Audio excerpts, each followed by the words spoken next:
Kwa majina naitwa Diana Gilimbe Machugu Nyamarungu, ni mkazi wa Nyamanolo A, mtaa wa Ghana. Kazi yangu nafanyia Nyasaka, mtaa wa Laliga. Mimi ni mzaliwa wa mkoa wa Mara, Tarime, Nyamwaga. Masomo yangu nimehitimu diploma ya pharmacy, na kwenye mihangaiko yangu nilianza biashara yangu ya online nikiwa chuo. Nilifanya online almost ni kama mwaka mmoja nikiwa nikiuza online. Kuna baadhi ya changamoto nilikuwa nikizipitia.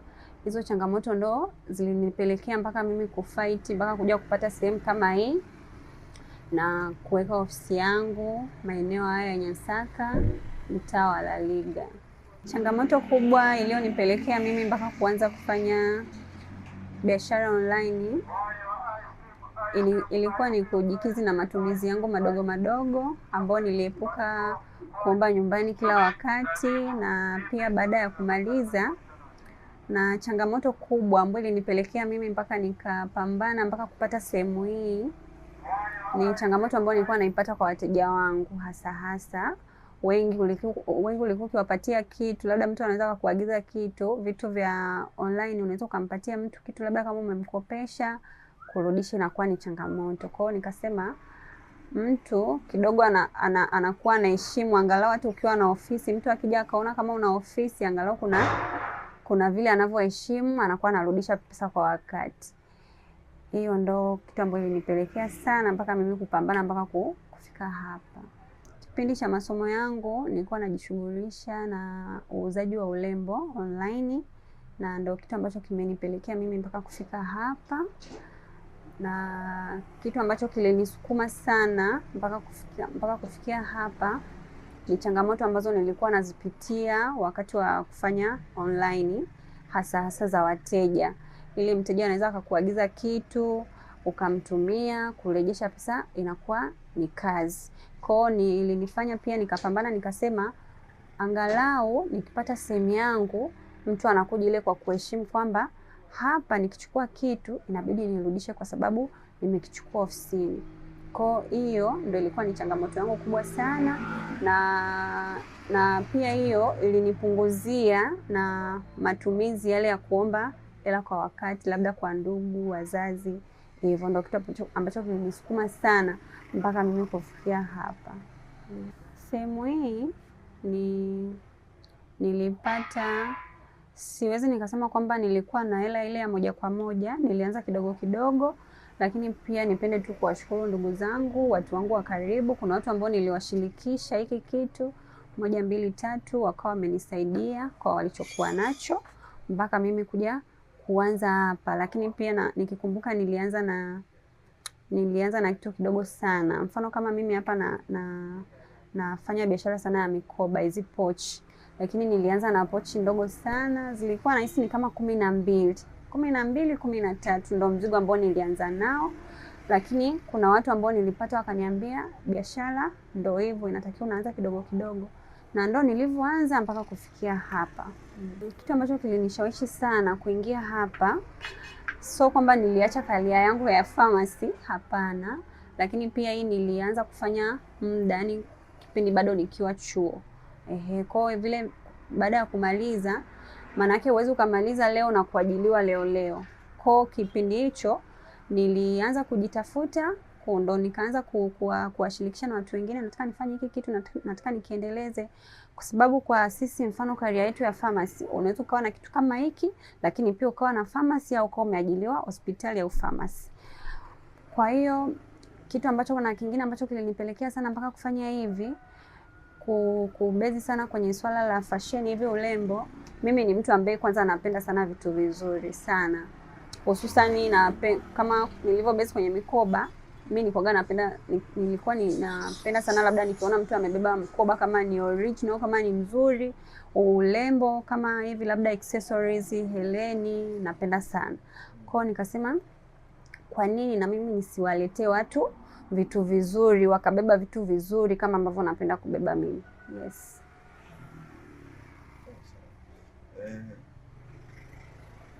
Mzigo wangu hapa dukani mimi na vitu tofauti tofauti, na mikoba na viatu, sandals, nina accessories, nina t-shirt na nina chupi. Kwa hiyo mzigo wangu mimi naupata sehemu tofauti tofauti. Kwanza kabisa mzigo wangu mimi wa kwanza niliufuata mwenyewe da. Nilipoenda da, mzigo wa kwanza nilitamani niende mwenyewe kwa sababu ya kuangalia machimbo, uende uangalie sehemu ambayo utakuwa unaagiza sasa, ili ukiwa huku upate sehemu ya uhakika ya kuagiza. Kwa baada ya hapo nilianza kuagiza mzigo wangu mwenyewe kutoka da, hasa mikoba mimi naagiza da, viatu naagiza da, na baadhi ya t-shirt pia nachukua da, lakini pia kuna mzigo ambao mimi nachukulia hapa Mwanza. Changamoto kwenye biashara ni nyingi. Kwanza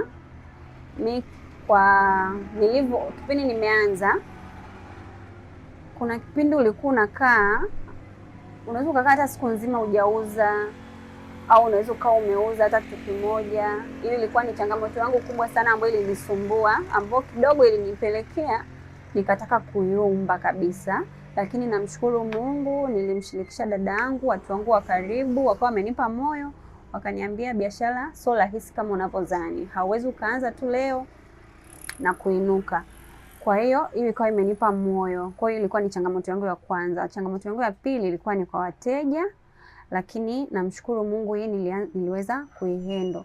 Hususan kipindi hiki sana watu wengi ni matapeli. Kwa hiyo usipokaa vizuri kwenye biashara, mtu anaweza akaja kama mteja unamwamini, unaweza ukampa kitu, hivyo akawa ameondoka, ukimtafuta uweze ukampata tena. Hiyo kwenye utapeli.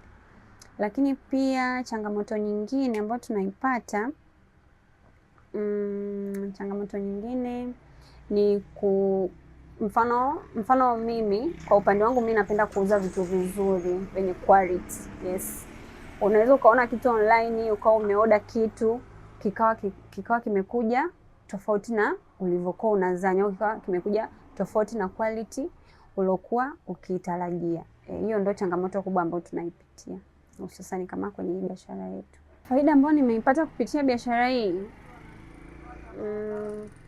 kwanza imeweza kunikutanisha na watu tofauti tofauti, na nimeweza angalau kujulikana na watu tofauti kulingana na bidhaa ambazo nauza bidhaa nzuri zenye quality.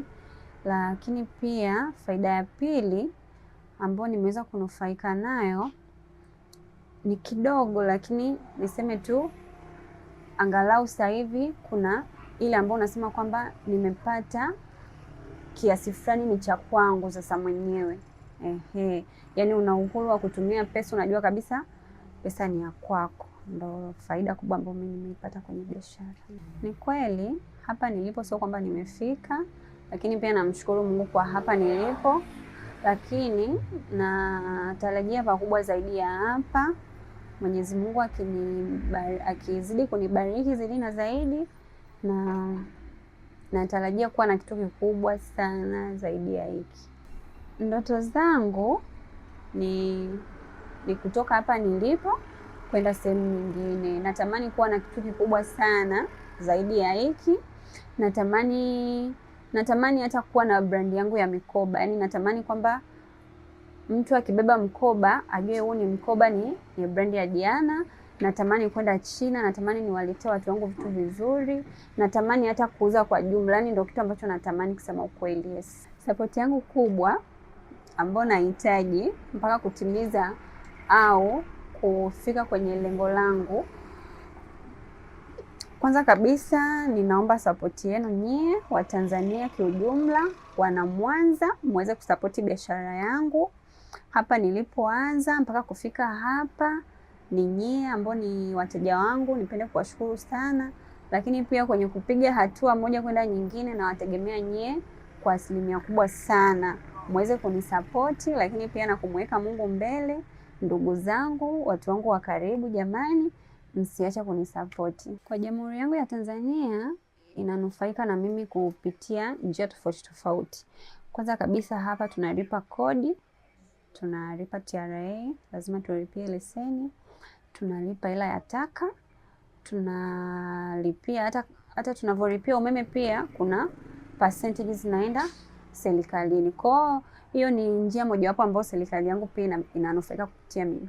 Kwa watu ambao wanasema kwamba maisha ni magumu, kwa kila mtu anaweza akawa na maono yake. Kweli maisha yanaweza akawa magumu kwa upande wako, lakini pia ni kuamua. Hata kwa mtu ambaye amefika sehemu fulani aliwahi kuamua. Hata mimi kuna kipindi nimekaa sana nyumbani. Yes, kwa muda kipindi kile nilikuwa nafanya mambo yangu ya online, kuna kipindi nilikaa sana nyumbani. Yes. Lakini pia hicho kitu kilinisukuma mpaka mimi nikasema kwa nini nisianze na hiki kidogo nilicho nacho? Kwa nini nisiwashirikishe ndugu zangu, watu wangu wa karibu kwamba nataka kufanya kitu fulani, ili kusudi kutoka kwenye ule msongo wa mawazo kwamba na maisha ni magumu au kitu fulani hapana. Ushauri wangu kwa watu ambao wanasema kwamba labda hamna kazi au maisha magumu, kila mtu ambaye unamuona kwamba yuko sehemu fulani, na yeye alianzia chini, na yeye alianza kukaa bila kufanya chochote. Hata mimi kuna kipindi nilikaa muda mrefu sana nyumbani bila kujishughulisha na kitu chochote, na hicho kitu kilinisukuma sana mpaka kusema kwa nini nisifanye 1, 2, 3 mpaka kufika hapa. Kwa hiyo wasikate tamaa, kazi zipo nyingi za kufanya. Hata kama una kidogo, unaweza ukaanza na kidogo, kikaja kikakuzalishia kikawa kikubwa zaidi na zaidi. Kwa hiyo tusikate tamaa. Vijana wenzangu, Watanzania wenzangu, kikubwa ni kupambana, kujituma na kusapotiana pia.